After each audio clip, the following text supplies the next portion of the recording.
Good morning, everybody. Thank you so much for coming out this morning for this festive occasion.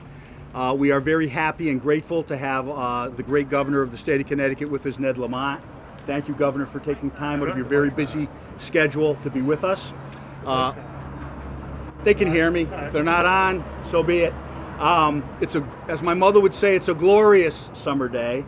The governor brought good weather with him. We're very excited. I'm not going to take too much time because out here in the sun, it's sort of like the Sahara this morning. But we wanted to take this opportunity to celebrate, I think, a project that is really something that's going to benefit our town, our community, the Enfield Express. We're going to open it today, Governor, much like the governor opened the state of Connecticut, and it shows we are all back in business. This idea we worked on for about a year. This was a former bank building, Governor, and it is part of a plan we have adjacent to Town Hall and behind us to do a Higgins Park with a poolscape, indoor stage and performance center with basketball hoops, and it moves right down to the Connecticut River where the governor's been instrumental in attempting and assisting us in getting a train platform. He told me next time he comes, he wants to take the train from Hartford. So we'd like to accommodate him. But no, we started this project about a year ago, and as you know, ideas and dreams and visions are kind of easy to do. It's the hard work of making them a reality. So I would like to take this opportunity to thank our staff, from Public Works to IT, our assistant town manager Kasha Perciello, who headed this up, Deb McCarthy, who was sort of the field general with all of our IT, our town attorney, cracking the whip over these last few months, because like the governor, we may have been closed down for a period, but we didn't stop working for the people of Enfield like he didn't stop working for the people of Connecticut. And this is something that shows that to our citizens. So what it's going to enable, in a thumbnail, we looked at it a year ago because it's 2 acres on the potential park, has a lot of parking. We were going to move town offices from another location, an older building, so that we can avoid some costly repairs, almost $1 million, move staff here, have parking for the new park. And one of the impediments became, first, COVID-19 interrupted our plans, but also one of the things about this bank was the cost of retrofitting it was taking down the drive-throughs, removing the vault, and also the night depository. So that impediment, as it were, we thought, I told the governor I share his insomnia in the early morning hours, and one morning I said, wait a minute, drive-throughs, depositories, oh my goodness. We could do drive-through services for our people, be contactless. We've got a lot of people who like to pay their taxes in person, who like to come in and visit with our town clerk staff and get their dog license. So with this, they're going to be able to do that. They're going to be able to keep the kids in the car and their dog, Governor, and drive through. Interestingly, we're doing this opening this morning with the ribbon cutting. Monday is the grand opening for all of the services. And we've already had 15 people try to drive through this morning. And we had a veteran of World War II, 79 years old, who came to use the depository, and he was very proud to tell me he still does 400 sit-ups a day, Governor. So I think it's going to be a great accomplishment. It's going to be part of a much larger plan. The governor came here last September to get to know us, to walk through Thompsonville. He shares our vision for Enfield, Connecticut.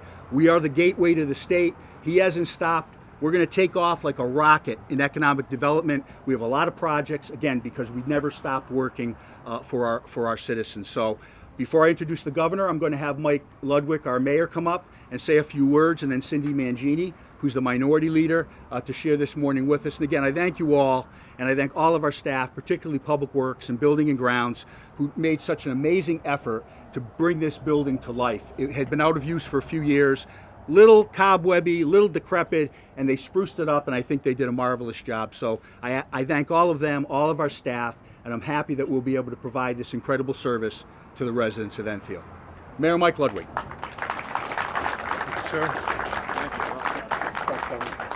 Thank you, everyone. Again, I'm going to be very brief because this is about our staff. When you talk about people who are successful in life, it's because of their staff.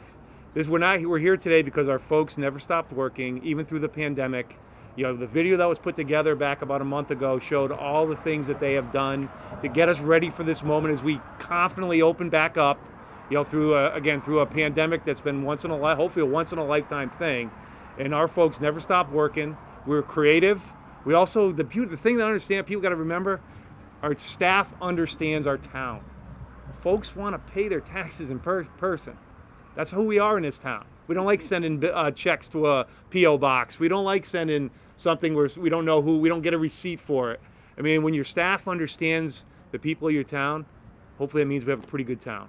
So again, this really is a dedication for our staff, who's done everyone who's done a tremendous amount of work, from Public Works to our folks in the clerk's office to IT to all our folks in the EMTs, who again came right back through the pandemic when they were struggling a little bit. We all worked together. We talked about doing this together as a team. We worked together as Republicans and Democrats, both here in the council. Both members of parties are here. We have our state rep from the 58th, Tom Arnone, and our state senator, John Kissel. Again, both Republicans and Democrats working together, trying to, again, move the town forward through a very difficult period. And hopefully folks feel that, again, we're going to continue to do our very, very best. We're going to work with people. Again, we may hit some bumps in the road. We may disagree, but we're going to move forward. And we're going to continue to try to do the very best for every single person in this town. We've been, as our town manager said, we were on every call with our director, our health director, Patrice Solik, working with our 10-member towns. Again, really through the mass distributions, everything that we've been through in the last 3 months. Again, I think you have to give the governor credit for being nonpartisan, trying to be fair, and managing through what, again, I'm sure when he ran for governor, he didn't expect to be doing. This is the second time he's come to Enfield, and of course, we're very proud of that, because as Chris has said, this is the beginning of what we will open up to eventually the train station and opening up the beautiful northern part of the Connecticut River for folks who are into nature, a little economic development, all those things that make your life, your health, what we really want to do. Again, it's multiple different versions.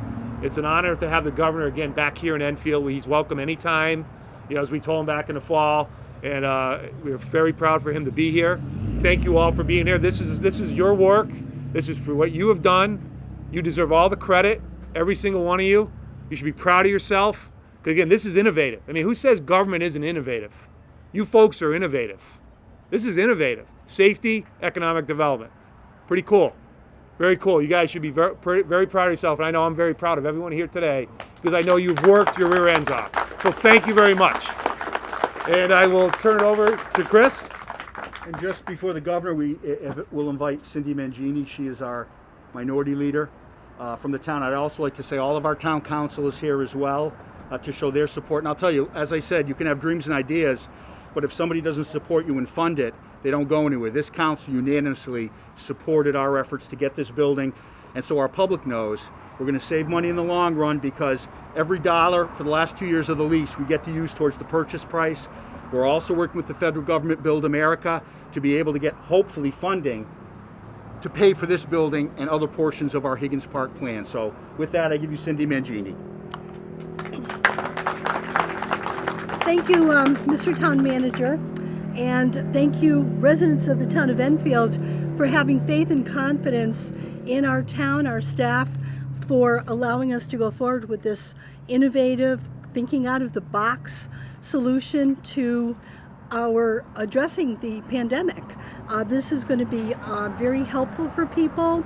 As our mayor said, in Enfield, we like personal, we like face-to-face. We really are not all that thrilled about the mail and having things go in a non-personal fashion. And again, like our town manager said, this is a win-win. This is going to be a money saver in the long run. And I had the privilege, along with Deputy Mayor Suzak, of having the initial tour, prior to the pandemic, maybe in February with Kasha. And it was very eye-opening at that time. And to see it now, this is just amazing. And in closing, I just wanted to thank our governor for taking the time and the interest in our town. We very much appreciate that. Thank you, Governor.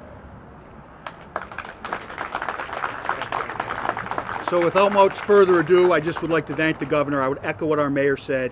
His weekly municipal calls were instrumental. They kept all of the smaller towns, the larger cities, in touch with the governor directly, who was on every call to hear our concerns. And what really impressed me about the governor is he didn't talk on the calls, he listened. He would say, the governor, are you on the call? Yes, this is the governor. He'd say, I need to hear your concerns. How are we doing? How is this program? How is this executive order working? How can I tweak it? How can I help you? It was an amazing thing to watch over the last 3 or 4 months, Governor. He continues to do that. I'll tell you, we had some issues with trying to re-register ambulances to keep them on the road for public safety. One of our trucking companies had difficulty. They reached out to the mayor. So on a call on a Wednesday evening, we mentioned that to the governor. He had Jonathan Harris, one of his aides, talk to us that evening. It was done the next morning. So not only did he rise to the occasion, he shined. And I think we were talking earlier about the effort and what the mayor said. I just like to echo, and I think the governor exemplified, there were no and there are no Democrats or Republicans in the COVID wards of the hospitals across this country. We came together, we worked collaboratively, and that shows us that as a group, working together, putting everything else aside, we can do great things. I'm so proud that that's the governor's philosophy. I'm so proud he came, and I'll correct the mayor, this is his 3rd visit.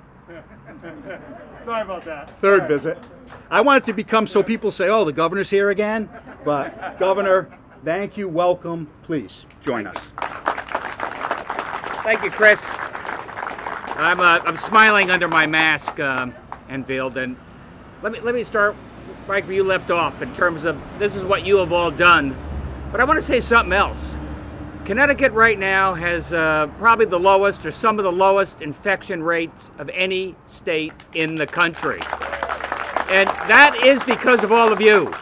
And we have said, please, there's nothing more important than wearing the mask. And the press says, are you going to penalize people? Are you going to fine people? Or are you going to jail people if they don't wear a mask when they can't socially distance?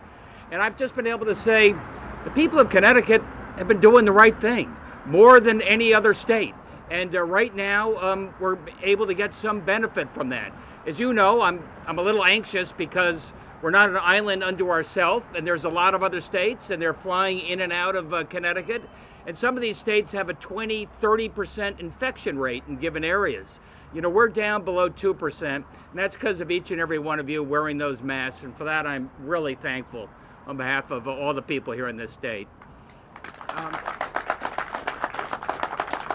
And Mike, you know, early on when we were talking about concepts like this, I was really worried about government having a bad case of the slows. You know, I come out of the private sector, and it just seemed to take forever to get that permit.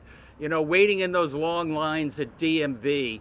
And these are sort of, as you know, this is the front face. When you're coming in and paying that bill or taxes, or this is where people see their government, and this is where you really want to prove that we're doing everything we can to make this a good experience. So early on, this is about making government more efficient, holding down costs, making it more effective for each and every one of you. And that's what I love, the creativity of that 4 o'clock in the morning when you say, what can I do with an old bank that's been sitting empty and cobwebby, as I think you said? How can we make this work for the people of Enfield?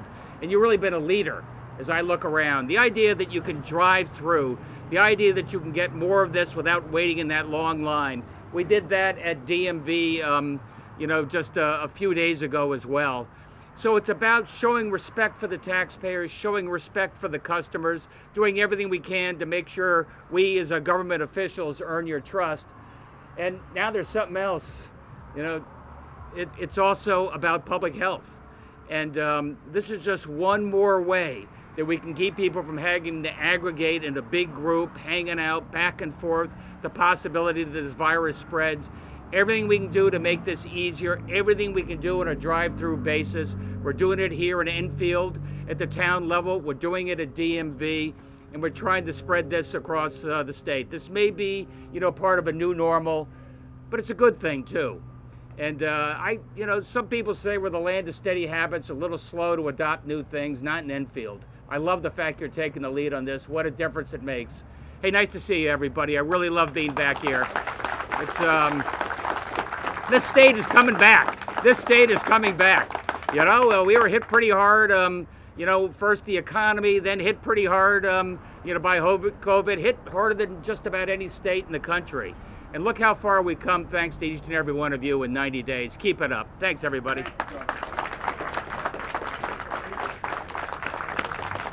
Thank you very much, Governor. And without further ado, It's been sterilized, so I won't touch it. If you would do the honor of taking these scissors and cutting the ribbon for There us. we go. Is this going to work? I hope. It does. Thanks, buddy. Thank you, Governor. Sterilize them.